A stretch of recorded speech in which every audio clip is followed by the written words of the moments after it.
मंडळी, पोहे म्हटलं की आपल्या डोळ्यासमोर येतात ते पिवळे-धमक कांदे पोहे, वाफाळलेले इंदोरी पोहे किंवा तर्रीवाले सांबार पोहे. पण तुम्ही कधी पांढऱ्या पोह्याबद्दल ऐकलंय का? हो, चवीला चविष्ट आणि दिसायला पांढरे शुभ्र. पुण्यात एम-पी-एस-सी करायला आलेल्या विलास नलबे यांनी याच पांढऱ्या पोह्यांच्या जोरावर स्वतःचा एक ब्रँड उभा केला आहे. नेमकी काय आहे ही भन्नाट संकल्पना? जाणून घेऊया आजच्या व्हिडिओत. नलबे. मी मूळचा बीड जिल्ह्यातील गेवराई तालुक्यातील दुःखमासला एक छोट्याशा खेडेगावातला आहे.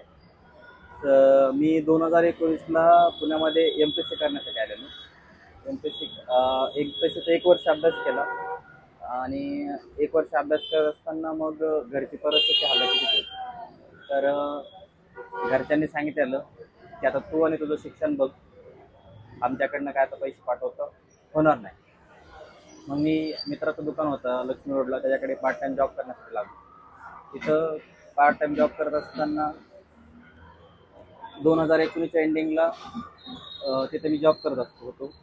20च्या सुरुवातीला लॉकडाऊन लागलं तर गावाकडे गेलो 1 वर्ष. गावाकडे 1 वर्ष राहिल्यानंतर मग सेकंड लॉकडाऊन परत आलो.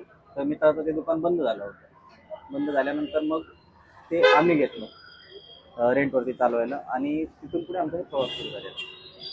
तर एम-पी-एस-सी करत असताना मग इकडे व्यवसायात येण्याचा निर्णय का घेतला? आर्थिक परिस्थिती, कारण की पुण्यासारख्या ठिकाणी राहायचं म्हणलं तर आज 10 ते 15 हजार रुपये महिन्याला खर्च येतो आणि घरनं पैसे येत नसल्यामुळं मग सगळे प्रॉब्लेम क्रिएट व्हायचे. मग आता आपला खर्च कसा तरी भागात म्हणजे काहीतरी केल्याशिवाय प्रश्न हे नव्हतं की आता मग पार्ट टाइम जॉबशिवाय पर्याय नव्हता. मग पार्ट टाइम जॉब करायला सुरुवात केली. पण विषय असा व्हायचा की पार्ट टाइम जॉब करायला केल्यानंतर सकाळी मी 6 ते 12पर्यंत आणि रात्री 4 ते 6पर्यंत जॉब करायचा. मधातल्या वेळेमध्ये अभ्यास करायचा संध्याकाळचा. पण विषय असा व्हायचा की जॉब करून थकून जायचो, लायब्ररी गेलं तर मग ते अभ्यास पण होत नव्हता. आणि मग तिथून पुढे मग ह्या क्षेत्रात आवड होती फूड बिझनेसच्या. तर मग याच्यामध्ये जास्त हे केलं पडलं. सगळीकडे आपण बघितलं तर पिवळे पोहे असतात आपल्याकडे नॉर्मली, पण पांढऱ्या पोळीची आयडिया नेमकी कशी आली? सुरुवातीला 2019ला आम्ही सुद्धा पिवळेच पोहे बनवायचो. पण मग काहीतरी चेंजेस असावं म्हणून आम्ही हळूहळू एक त्यात बदल करण्याचा प्रयत्न केला की अ, अ, लोकांपर्यंत आपलं नवीन काय जरी देता येईल असं आम्ही ह्याचा विचार करत आम्ही हळद कमी वापरण्याचा प्रयत्न केला. कमी कमी करत आम्ही एक दिवस हळदच वापरणं बंद केलं. लोकांना ते नंतर मग ते पांढरे पोहे म्हणून आमचं नाव होतं ते. आणि लोकांना ते पांढरे पोहे एवढे आवडले की लोक आज आम्हाला पांढरे पोहेवाले म्हणून ओळखतात. व्यवसाय सुरू करताना काय काय अडचणी आल्या? म्हणजे आता तुम्ही बाहेरून आले, तिथं जागेची व्यवसाय उपलब्धता नसते किंवा इतरही काय अडचणी असतात? व्यवसाय सुरू करायचं म्हणलं तर सर्वात मोठा प्रश्न राहतो की आर्थिक. माझ्याकडे सुरुवातीला म्हणजे पैसेच नव्हते. माझ्या मित्रांकडनं उसने घेतले.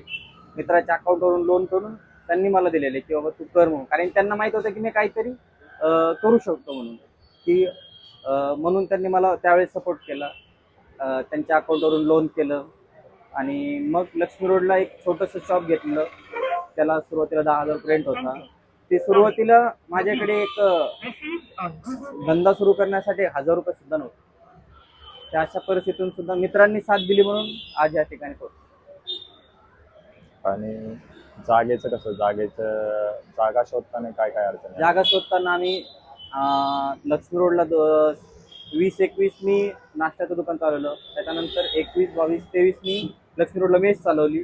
पण मेसचं असं होतं की खूप कष्ट करावं लागायचं मेसला. आज म्हणजे एवढे कष्ट की शेवटी रात्रीच्याला ना एवढं थकून असं व्हायचं की फार नको व्हायचं. तर मग आम्ही मेसमध्ये थोडं कष्ट खूप असायचे पण प्रॉफिट तेवढं राहत नसायचं. पैसा यायचा जायचा काहीच समजतच नव्हतं काय व्हायचं तर. मग आम्ही आमचं सुरुवातीचं पोह्याचं होतं. आम्ही पोहे परत सुरू केले. इथं नारायणपेठमध्ये आपल्या पतंगाव चौकात आम्ही पहिला स्पॉट केला. त्या ओनरनी त्यांना सुरू करायचं असल्यामुळे आम्हाला काढलं. मग आम्ही परत दुसऱ्या ठिकाणी सुरू केलं. तिथे आमचा क्राऊड बघून गर्दी बघून त्या ओनरनी आम्हाला काढलं. मग आम्ही इथे आमची स्वरातांची इथे गाळा रेंटवर घेऊन सुरू केलं. आज आमचा विलास पोहे आणि पोहे जंक्शन हा खूप मोठा ब्रँड झालेला आहे. आज आमची यशस्वीरित्या वाटचाल चालू आहे. पांढरे पोहे आहेतच फेमस तुमचे, त्याच्यासोबत आणखी काय काय तुम्ही? आम्ही पांढऱ्या पोह्यांसोबत साबुदाणा खिचडी आहे आपली, इडली सांबार आहे, इडली फ्राय आहे, मटकीची उसळ आहे, उपीट आहे, शिरा आहे, एवढे पदार्थ आपण ठेवतो.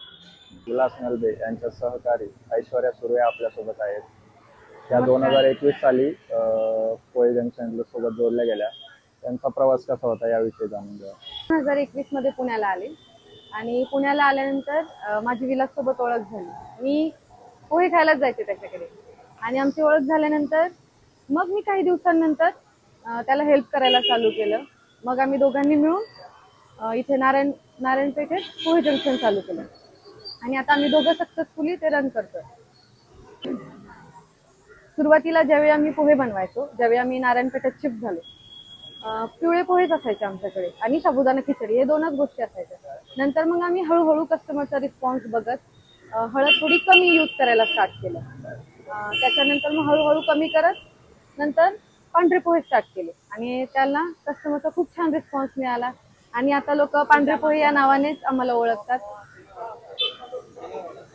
त्यासोबतच आता आम्ही म्हणजे जसं आम्ही पांढरे पोहे चालू केले त्यासोबतच आम्ही पोह्यांची क्वालिटी पण जशी पहिली द्यायचो तशी अजूनही सेम क्वालिटी देतो, टेस्ट पण सेम देतो. म्हणजे त्यासाठी पोहे बनवण्यासाठी जे मटेरियल आम्ही यूज करतो ते पण बेस्ट क्वालिटी यूज करतो. त्यामुळे लोकांना टेस्ट सोबतच आमचं म्हणजे क्वालिटी पण आवडते, टेस्ट आवडते आणि आम्ही हायजीन पण मेंटेन करायचा पूर्ण प्रयत्न करतो.